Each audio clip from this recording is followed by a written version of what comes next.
How the Earth is hollow. There are people inside our planet that are far more powerful than any individual or organization living on the surface. They have contacted us repeatedly. They try to share wisdom and technology with us occasionally when one of our civilizations advances enough to meet certain criteria that they have. They block most of us from entrance. We are not allowed down, and mostly for our own good. These threads you see are vast underground facilities. These are failed attempts to get inside. The truth is like something out of a couple of sci-fi horror movies you might be familiar with. The sphere and event horizon shows something like what is down there. An energy field that causes our thoughts to manifest in physical reality, heaven and hell at once. It is completely pointless to try and get down there without permission. The beings keeping us out are far more powerful, mentally, and they are living deep in the field. It gives them power that most people would describe as godlike. Even if we were somehow able to harness the same power up here on the surface, our ability to use it would be like a silly joke compared to what these beings are capable of. The danger is not just from us being exposed to the field and creating our nightmares though. There are lots of people stuck down there in it. The field warps their minds warp their bodies. They fall further and further from humanity and turn into abominations. This is the source of most humanoid cryptids. The field can physically mutate people instantly, especially if they are intoxicated somehow. The planet is not hollow like a basketball. It is hollow like puffed rice. It is completely riddled with cave systems past a certain depth of about 10 miles. The field I am talking about is luminescent. There are forests and animals in these cave systems. The cave systems are the source of life on the surface. They are filled with prehistoric megaflora and megafauna. The sun damages and mutates everything on the surface. Evolution is really just a description of a long and slow degeneration and cretinism caused by sun damage. Everything up here is just a shrunken, weakened, and sick version of what naturally occurs down there, humans included. Stories of people being 8 to 10 feet tall and living for centuries were true. Humans able to live in the field have lifespans in the thousands of years. Their women do not have the same kind of pain and danger in childbirth because they are huge. There are lakes and rivers and seas down there as well, also filled with massive prehistoric plants and animals. There are dinosaurs and megalodon and mushrooms the size of houses and insects as big as dogs, as well as groups of strange and mutated humans. If you go down there and you are intoxicated in any way, it is all over. The field will react with your intoxicated mind and instantly warp your body. It is something to do with something like your homunculus. If something warps your perceptions of your own body down there, it physically warps your body as a side effect. The megaflora is the real hazard down there, not the gigantic predatory animals. Just like everything at the surface is a weakened and degenerate version of what is down there, so it is with hallucinogenic plants and fungi. Imagine a 10-minute DMT trip, except your perception of those 10 minutes is 10 million years, and the hallucination is perceived as more real than reality itself. Most drugs we encounter up here just slightly alter our perceptions of reality, but down there it is different. The combined hazard of the field and the drastically increased potency of the drugs and much of the fauna down there make for a terrible hazard. Water has many poorly understood electromagnetic properties. One thing we know about it is that it can store or be imparted with certain characteristics. Water memory is the common term. There are some places on Earth where water comes up from extreme depth and it carries this field within it. Stories of hot steamy valleys filled with prehistoric life, found and kept by scientists for ecological preservation, or just found and never found again, are accounts of these places. They are passages up, places where water and steam is being forced up. They open and close due to seismic events. There are other places where water runs down, usually nearby a place where steam is coming up. Plants and animals sometimes make their way up to the surface through these passages. The steam and hot water carries enough of the field's energy to sustain some of these things that would die from sun exposure otherwise. In the past, some of these vents have remained open for thousands of years. Native Americans have many stories about places and pools of water like this, often warning of their danger. They describe many different types of creatures as beings of two worlds, Sasquatch being one of these creatures, shapeshifters being another. Typically, they tell of them being present in certain areas, also associated with strange phenomena and occurrences. The practice of avoiding and averting their eyes from certain places as they pass them comes from this. If a place or a pool of water is charged up enough with this field's energy, a human can alter reality around it by accident, and many of these places are already inhabited by strange creatures and lost, mutated humanoids, fuel for nightmares. The other world that these creatures live in is real and underneath our feet. Magic and a lot of esoteric practices are just attempts to control the interaction between this field and the human mind. The field exists here at the surface. It is just very weak. People who are more sensitive to it are labeled as mentally ill and given drugs that numb them and utterly destroy their ability. If the real effect of mind-altering drugs became known, if it became known that there were places these people could go that would do the opposite and amplify their perceptions and ability to alter reality, the lowest of us, the most degenerate and disconnected from our source, the wealthy and the powerful would lose everything. Their grip on humanity would be smashed. The planet that we live on hates them too. How can we go to that place? I don't know. There are ways to climb, hike, and swim down, but I have no idea how you would find them. Would probably be really easy to get lost on the way down without a guide. No radio or GPS, no maps, no light. Plus, if you are on the right track, then there might be dangerous animals and monster-type things. I think maybe you have to find a place where lots of water is making its way down. It gets way too hot at shallow depths in some places to make it without cooking, so any way down would likely involve swimming or diving. I guess the most surefire way would to be found someplace inland where a lot of groundwater was accumulating and taking a while to make it out to the ocean. Somewhere it is running down instead of sideways. Hydrologists don't really have a better idea of what is going down there than the geologists do though, unfortunately. Glaciers might be another indicator of a place where water has made a path down and the earth is cooled deeper than in other spots. I guess that would be the general idea. Finding places where the earth is being cooled at extreme depths by water, but not completely underwater. Also, anywhere that you would have steam escaping, you would also find cold air being sucked down somewhere nearby, just like when there is hot water coming up. One common theme of these prehistoric valleys you read about being found from time to time is steam and very high humidity. There are multiple accounts of places like this going back quite a while, secluded little valleys and canyons with prehistoric plants and animals. Weird stuff seems to come up in places where these natural heat exchanges are breaking holes through the crust with steam and water pressure. You are absolutely right, OP, but you are missing an important part. There is a way to join them down there. You said it yourself. They have powers which makes them seem godlike.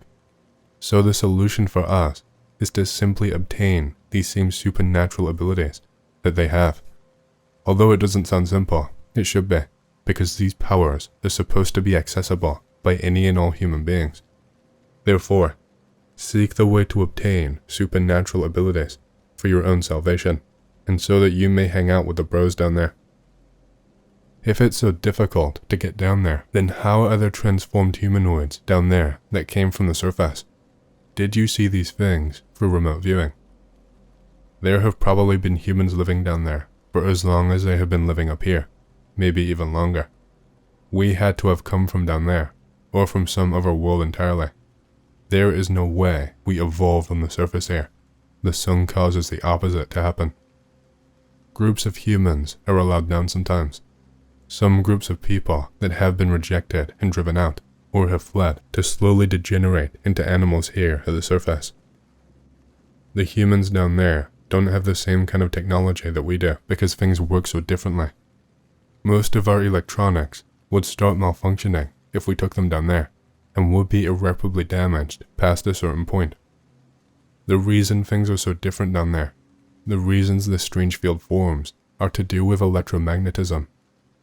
Part of the degeneration and DNA-altering ability of it is touched on in a book that is popular here, called The Adam and Eve Story.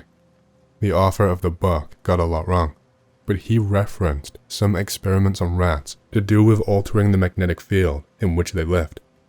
The Earth is magnetic. It has poles. The magnetic lines of force extend out for thousands and thousands of miles from the surface. Under the surface though, all those magnetic lines of force that go out into space are compressed. You can see it in just about any basic physics textbook. Almost all of them have some kind of diagram like this when explaining magnets. When you go down deep enough below the surface, you get into places where the magnetic field strength is drastically stronger than it is at the surface. It is scientifically proven that a lack of a magnetic field causes DNA to mutate and degenerate catastrophically and rapidly, and that it also causes horrific behavior in animals, murder and assault and cannibalism. A strong magnetic field does the opposite, unless a creature's body is being thrown out of balance by drugs.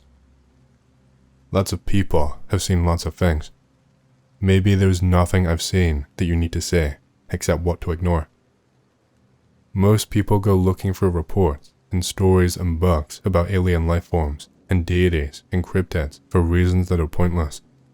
Maybe try looking at things like that, assuming that beings from other places contact humans and share things with us very intentionally, things that get lost and forgotten because of academics who lie for clout and money, or maybe because of the governments of the world, or big companies and rich assholes.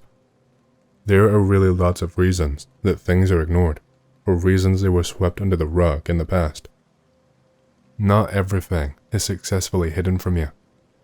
I don't know if they were cut down. The west coast of North America used to have huge, active volcano cones from Mexico to Alaska. All that remains of them are a small handful of active volcanoes, and a bunch of eroded lava blobs that were underground when all of the volcanoes were exploding and spewing lava. Something like 2/3 of Washington state is covered by a sheet of basalt from rivers of lava spewing all over and covering the entire place with 2 to 3 miles of rock. The trees seem to live in very specific conditions. If you think about the age of something that huge, it could just be that the seismic activity of the Earth could be what kills them eventually. It could also very easily be the case that with modern drilling technology, we could possibly create habitats for these trees. Trees act like natural heat sinks and have a significant cooling effect on the ground underneath them. They constantly transport water from the ground up into the air, where it evaporates and transfers significant amounts of heat into the air in the form of humidity. A forest of giant trees would have a huge impact, and likely begin to start creating its own weather systems, like glaciers. There are all kinds of weird and mutated things down there. There is much more surface area down there than there is up here. The size of the habitable areas down there are maybe 5 to 20 times what is up here. It is completely wild and untamed. There are people in it in some places, but they are very different from us. And there are drug-mutated creatures that used to be human, and some of them probably eat each other. It is also possible that there are some kinds of predators that just appear human to lure and prey. Admiral Richard Byrd's diary, February to March 1947. The exploration flight over the North Pole. The Inner Earth. My secret diary.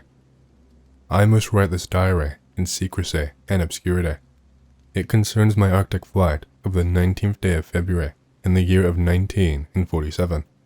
There comes a time when the rationality of men must fade into insignificance, and one must accept the inevitability of the truth. I am not at liberty to disclose the following documentation at this writing. Perhaps it shall never see the light of public scrutiny, but I must do my duty and record here for all to read one day.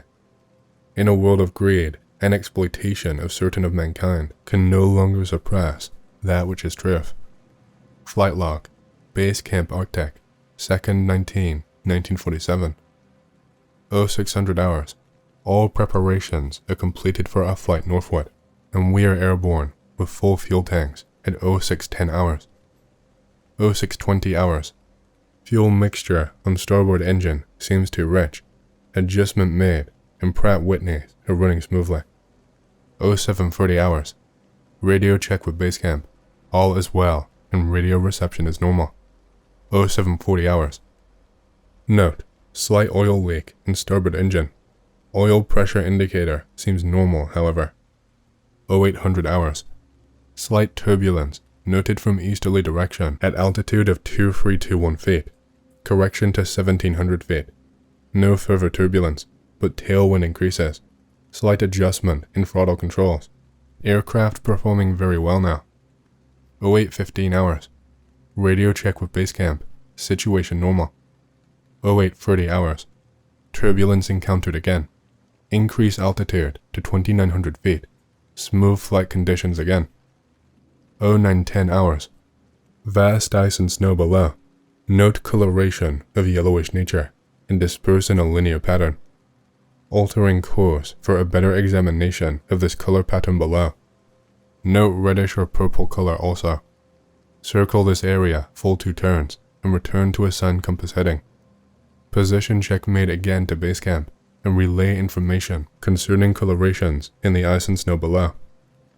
0910 hours. Both magnetic and gyro compasses beginning to gyrate and wobble. We are unable to hold our heading by instrumentation. Take bearing with sun compass, yet all seems well. The controls are seemingly slow to respond in half-sluggish quality, but there is no indication of icing. 0915 hours. In the distance is what appears to be mountains. 0949 hours. 29 minutes elapsed flight time from the first sighting of the mountains. It is no illusion. They are mountains, and consisting of a small range that I have never seen before. 0955 hours. Altitude change to 2950 feet, encountering strong turbulence again. 10 a.m. We are crossing over the small mountain range and still proceeding northward as best as can be ascertained. Beyond the mountain range is what appears to be a valley with a small river or stream running through the central portion. There should be no green valley below. Something is definitely wrong and abnormal here. We should be over ice and snow. To the port side are great forests growing on the mountain slopes. Our navigation instruments are still spinning. The gyroscope is oscillating back and forth. 10:05 a.m. I alter altitude to 1400 feet and execute a sharp left turn to better examine the valley below. It is green with either moss or a type of tight-knit grass. The light here seems different. I cannot see the sun anymore. We make another left turn, and we spot what seems to be a large animal of some kind below us. It appears to be an elephant. No, it looks more like a mammoth. This is incredible. Yet, there it is. Decrease altitude to 1000 feet, and take binoculars to better examine the animal. It is confirmed. It is definitely a mammoth-like animal. Report this to base camp. 10:30 a.m. Encountering more rolling green hills now. The external temperature indicator reads 74 degrees Fahrenheit. Continuing on our heading now. Navigation instruments seem normal now. I am puzzled over their actions. Attempt to contact base. Radio is not functioning. 11:30 a.m. Countryside below is more level and normal, if I may use that word. Ahead we spot what seems to be a city. This is impossible. Aircraft seems light and oddly buoyant. The controls refuse to respond. My God. Off our port and starboard wings are a strange type of aircraft. They are closing rapidly alongside. They are disc-shaped and have a radiant quality to them. They are close enough now to see the markings on them. It is a type of swastika. This is fantastic. Where are we? What has happened? I tug at the controls again. They will not respond. We are caught in the invisible vice grip of some type. 11:45 a.m. Our radio crackles, and a voice comes through in English with what perhaps is a slight Nordic or Germanic accent. The message is, "Welcome, Admiral, to our domain. We shall land you in exactly 7 minutes. Relax, Admiral. You are in good hands." I note the engines of our plane have stopped running. The aircraft is under some strange control, and it is now turning itself. The controls are useless. 11:40 a.m. Another radio message received. We begin the landing process now, and in moments, the plane shudders slightly, and begins a descent as though caught in some great unseen elevator. The downward motion is negligible, and we touch down with only a slight jolt. 11:45 a.m. I am making a hasty last entry in the flight log. Several men are approaching on foot toward our aircraft. They are tall, with blonde hair. In the distance is a large shimmering city, pulsating with rainbow hues of color. I do not know what is going to happen now, but I see no signs of weapons on those approaching. I hear now a voice ordering me by name to open the cargo door. I comply, and log. From this point, I will write all the following events here from memory. It defies the imagination, and would seem all but madness if it had not happened. The radioman and I are taken from the aircraft, and we are received in the most cordial manner. We were then boarded on a small platform-like conveyance with no wheels. It moves us towards the glowing city with great swiftness. As we approach, the city seems to be made of a crystal material. Soon we arrive at a large building that is a type I have never seen before.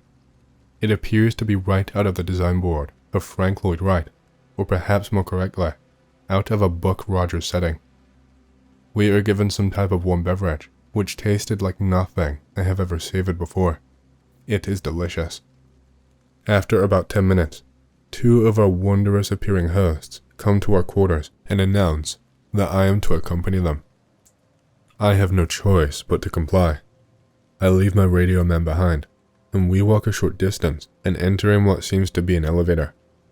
We descend downward for some moments. The machine stops, and the door lifts silently upward. We then proceed down a long hallway that is lit by a rose-colored light that seems to be emanating from the very walls themselves. One of the beings motions for us to stop before a great door. Over the door is an inscription that I cannot read. The great door slides noiselessly open, and I am beckoned to enter.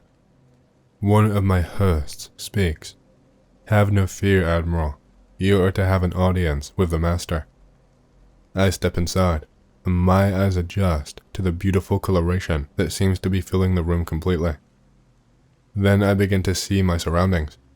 What greeted my eyes is the most beautiful sight of my entire existence. It is in fact too beautiful and wondrous to describe. It is exquisite and delicate. I do not think there exists a human term that can describe it in any detail with justice. My thoughts are interrupted in a cordial manner by a warm, rich voice of melodious quality. "I bid you welcome to our domain, Admiral." I see a man with delicate features, and with the etching of years upon his face. He is seated at a long table. He motions me to sit down in one of the chairs. After I am seated, he places his fingertips together and smiles. He speaks softly again and conveys the following. "We have let you enter here because you are of noble character and well known on the surface world, Admiral." Surface world. I half gasp under my breath. "Yes," the master replies with a smile. "You are in the domain of the Ariane, the inner world of the earth. We shall not long delay your mission, and you will be safely escorted back to the surface and for a distance beyond. But now, Admiral, I shall tell you why you have been summoned here. Our interest rightly begins just after your race exploded the first atomic bombs over Hiroshima and Nagasaki, Japan. It was at that alarming time we sent our flying machines, the Flugo Rats, to your surface world to investigate what your race had done. That is, of course, past history now, my dear Admiral, but I must continue on. You see, we have never interfered before in your race's wars and barbarity, but now we must, for you have learned to tamper with a certain power that is not from man, namely, that of atomic energy. Our emissaries have already delivered messages to the powers of your world, and yet they do not heed. Now you have been chosen to be witness here that our world does exist. You see, our culture and science is many thousands of years beyond your race, Admiral. I interrupted, but what does that have to do with me, sir? The master's eyes seemed to penetrate deeply into my mind, and after studying me for a few moments, he replied, "Your race has now reached the point of no return, for there are those among you who would destroy your very world, rather than relinquish their power as they know it." I nodded, and the master continued, "In 1945 and afterward, we tried to contact your race, but our efforts were met with hostility. Our Flugel-rats were fired upon.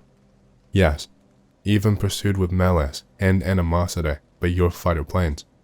So, now I say to you, my son, there is a great storm gathering in your world, a black fury that will not spend itself for many years. There will be no answer in your arms. There will be no safety in your science. It may rage on until every flower of your culture is trampled, and all human things are leveled in vast chaos. Your recent war was only a prelude of what is yet to come for your race. We here see it more clearly with each hour. Do you say I am mistaken?" "No," I answer. "It happened once before. The Dark Ages came, and they lasted for more than 500 years. "Yes, my son," replied the master.